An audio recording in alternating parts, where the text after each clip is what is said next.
Vamos a invitar a la doctora María Eugenia García, miembro del Instituto de Investigaciones Químicas de la UNSA y miembro también de la Academia Nacional de Ciencias de Bolivia. Invitamos, por favor. Muchas buenas noches a todos. Es un gusto realmente estar aquí. Agradezco la invitación del doctor Ricardo Amaru y también lo felicito por tener estas iniciativas, por tocar temas tan fundamentales, tan importantes, no solo para la comunidad académica, sino para toda la sociedad en su conjunto. Gracias nuevamente por la invitación. Vamos a hablar de modo general del agua, de la problemática y el vínculo con las enfermedades.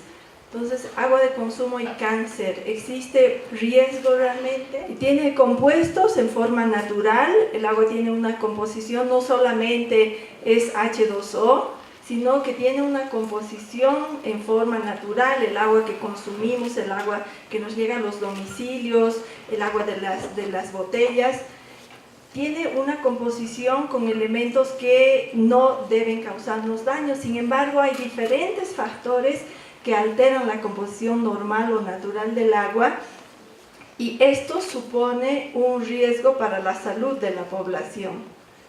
Las actividades humanas que son las principales causantes de la contaminación vienen a través de diferentes actividades de la industria, de la agricultura, del uso doméstico del agua y algunas otras. Sin embargo, hay un fuerte componente de casos de contaminantes que vienen de origen natural. Nuestra geología, la geología de nuestro país, nos presenta, nos muestra minerales con contenido de elementos tóxicos, como por ejemplo el arsénico, que es fundamental vinculado a temas cancerígenos.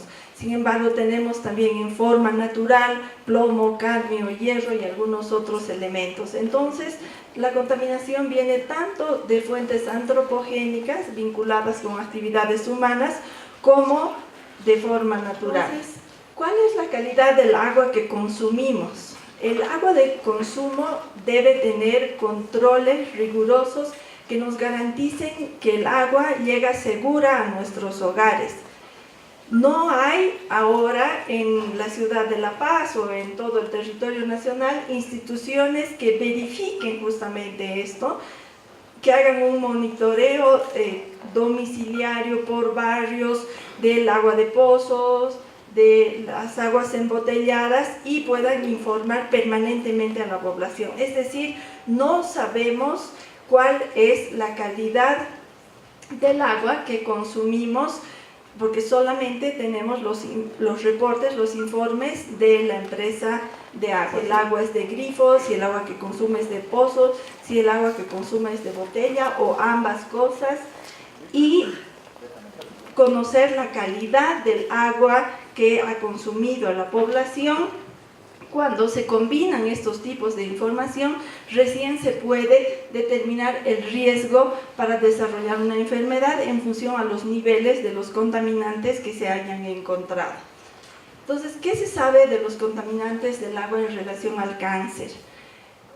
Tenemos un grupo, en la UNSA trabajamos realmente, creo, muy pocas personas, el Instituto de Investigaciones Químicas, el Instituto de Investigaciones Farmacobioquímicas, el Departamento de Genética de Medicina, y hemos trabajado justamente en este tema del arsénico. Tenemos varias publicaciones, estudios, y este es un tema fundamental para Bolivia porque hemos encontrado concentraciones hasta más de 200 veces por encima del límite máximo permitido de acuerdo a la Organización Mundial de la Salud en el territorio nacional, principalmente en el altiplano central. Y esta agua es agua de pozos que consume la población local, pero no sabemos exactamente el riesgo, el impacto que está teniendo en la población. No hemos visto tampoco signos claros, evidentes, de un cáncer en forma visual. Sin embargo, este es un tema que está naciendo en nuestra universidad. Llevamos muy pocos años de estudio, somos muy pocas personas también, de modo que el trabajo se duplica, se triplica, pero es fundamental, es muy importante y debemos desarrollar, porque estas cantidades de arsénico que tenemos aquí solamente las podemos comparar con Bangladesh o la India, que son otras regiones que tienen también elevadas concentraciones de arsénico. En cuanto a los nitratos, son otros elementos que están presentes en el agua de consumo como resultado de fertilizantes en agricultura y residuos ganaderos. También vienen como subproducto de la desinfección y por supuesto hay otros elementos vinculados como el flúor, el mercurio y algunos metales pesados. Entonces, ¿qué podemos hacer las personas? ¿Qué podemos hacer nosotros? Tenemos que tener instancias de control y supervisión de la calidad del agua, tenemos que tener monitoreos permanentes a todos los tipos de agua de consumo, monitoreos domiciliarios, por supuesto un monitoreo particular en los hospitales e informar permanentemente a la población qué calidad del agua está consumiendo. Voy a recordar en esta presentación la crisis del agua que hemos vivido. Las causas principales han sido la deforestación, la mala gestión y el cambio climático. Sin embargo, muchas instituciones gubernamentales nos han hecho ver como, en primer lugar, el cambio climático y luego una mala gestión. La deforestación directamente ni siquiera la han tomado en cuenta. Sin embargo, ¿qué pasa con los bosques? Los bosques, las hojas de los bosques transpiran. Esa transpiración se convierte en vapor de agua y eso en lluvia. Entonces, donde hay bosques, hay lluvia. Donde hay lluvia, hay agua, ¿no? En cuanto a la mala gestión, la inversión del Estado ha correspondido o ha tenido una inversión de 44 millones de dólares por año entre los años 2001 y 2005 para agua y saneamiento, mientras que del 2006 al 2013, de acuerdo a los datos del Ministerio de Medio Ambiente, la inversión ha sido de 42.2 millones, es decir, en lugar de aumentar ha disminuido un poco. Sin embargo, ya desde el 2009 la UNSA alertó que aumentaba la demanda del agua, el crecimiento de la población era mayor y además del derretimiento de los glaciares. De acuerdo a la Organización Mundial de la Salud, el ideal son 50 litros para una vida digna, ¿no? Y 100 litros para una vida cómoda. En base a esto tienen que hacerse las proyecciones de acuerdo a la población que se tiene tanto en la ciudad de La Paz como en la ciudad del Alto. Además hemos tenido pérdidas por fugas y conexiones ilegales, tanto en la ciudad de La Paz como el Alto, que llegan a un 45%. Y bueno, como mencionaba, el consumo industrial tiene que ser regulado y tiene que tener tarifas bastante justas y también tiene que ser regulado en cuanto a la calidad de las aguas que se botan. El Banco Mundial ha evidenciado que el 41% de las cuencas hídricas del país están afectadas por la minería y el 63% de la población consume agua que procede de zonas mineras. Aquí en La Paz, en el centro de la ciudad, consumimos agua de una zona minera que es Milluni, ¿no? Entonces, con todos los riesgos que esto conlleva. Y bueno, la tercera causa, que es el cambio climático, que este es un tema bastante largo de debatir. Sin embargo, aquí podemos ver la involución del glaciar de Chacaltaya, cómo ha ido disminuyendo desde 1940 al 96. En la crisis del agua que hemos tenido ha sido prácticamente a nivel nacional en La Paz, Potosí, Tarija, Sucre y Cochabamba. La deforestación de la región de Santa Cruz ha afectado a Sucre y Cochabamba, parte de Tarija, y la deforestación de los yungas ha afectado a La Paz y Potosí, particularmente a La Paz. Hemos tenido una crisis muy fuerte. tan fuerte que las represas de Jampaturi ha llegado a su nivel de almacenamiento del 5% y la de Incachaca al 8%, ¿no?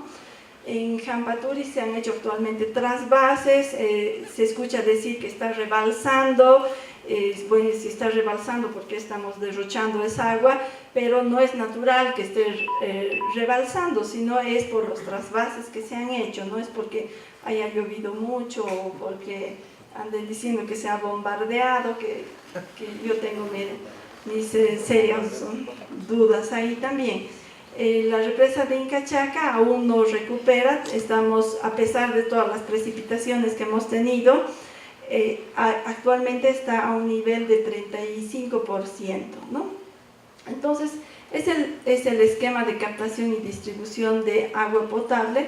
Tenemos la represa Tunicondoriri, que va a distribuir a la zona noreste, la represa de Miyuni, que pasa por la planta de Chachicala y distribuye a la zona central. Después de que la gente ha vivido todo este calvario de hacer filas, esperando los cisternas, incluso en el instituto recibíamos permanentemente denuncias de que carros de yacimientos estaban distribuyendo el agua, que tenía grasa, probablemente eran hidrocarburos. Desafortunadamente no pudimos hacer ese análisis porque la persona que hace justamente análisis de hidrocarburos en aguas estaba de viaje, un viaje largo, entonces no pudimos hacer ese análisis, pero era un riesgo, otro riesgo más para la población. Y bueno, se resolvió poniendo tanques en diferentes barrios, que por cierto ya han sido retirados. Habían camiones distribuyendo a 2 botellas por familia, y la gente tenía que cada día conseguir el agua, esperar a los cisternas y conseguir, como ustedes ven aquí, este balde no es de más de 10 litros, entonces máximo este señor habrá recogido 20 litros, que está muy lejos de la cantidad de agua que necesitan las personas. Entonces, ¿cuál es el problema en sí? Que hay un desconocimiento real de la calidad de las aguas de consumo en la ciudad de La Paz y bueno, en el territorio nacional en general.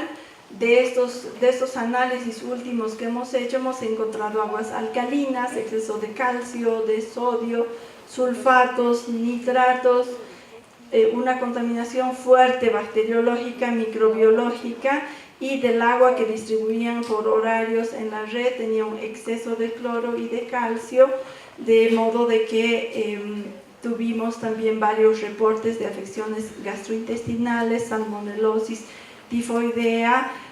Las personas que trabajan en oftalmología nos dieron los reportes de muchos casos de afecciones, irritaciones en los ojos, y también los dermatólogos de irritaciones en la piel. Además, no hemos tenido estos reportes, pero vemos que seguramente han habido lesiones por el peso del agua, ¿no? La población, incluso vemos aquí niños cargando agua, y era un ver continuo esos meses de gente que transportaba agua. El peso lógicamente causa lesiones y es otro problema más para la salud.